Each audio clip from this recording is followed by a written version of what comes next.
Happy morning friends. இன்றைக்கி நீங்கள் பார்க்க போகிறது சாட்டர்டேயோட மினி விலாக் தான். இன்றைக்கி லஞ்சும் பிரேக்ஃபாஸ்ட்டும் ரொம்பவே சிம்பிள். ஏன்னா ஹஸ்பண்டுக்கு பாக்ஸ் வேண்டாம் அப்படின்னு சொல்லிட்டாரு. அதனால் எனக்கு ரொம்பவே ஃபேவரட்டான லெமன் ரைஸ் தான் பண்ணலான்றது பிளான். ரைஸ் வந்து மதியத்துக்கும் சேர்த்து வச்சுட்டு காலையில் பிரேக்ஃபாஸ்ட்டுக்கு லெமன் ரைஸை தாளிச்சாச்சு. லஞ்சுக்கு வந்து பார்த்திங்கன்னா ரைஸ் மிளகு ரசம் செஞ்சுக்கலான்னு தோணுச்சு. ஏன்னா இங்கே ரொம்ப கிளைமேட் சில்லுன்னாக இருக்குது. அதுக்கு தொட்டுக்கிறதுக்கு அவரக்காய் பொரியலும் கூடவே வந்து கொஞ்சம் புதினா துவையலும் அரைச்சிக்கலாம். சப்பாத்திக்கும் மேட்ச் ஆகும் அப்படின்றதுக்காக அது ரெண்டும் செஞ்சாச்சு. இந்த வேலையெல்லாம் முடிச்சுட்டு கொஞ்சம் ரிட்டன் கிஃப்ட்ஸோட வேலைங்க இருந்தது பேக் பண்ணுறதுக்கு.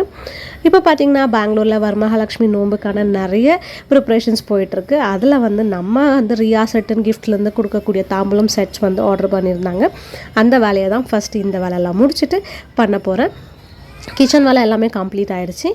எல்லாமே ரெடியாக வாங்கி வச்சுருந்தால பேக்கிங் மட்டும் முடிச்சுட்டு பாக்ஸ் எல்லாம் பேக் பண்ணியாச்சு. பாய் பாய், டேக் கேர்.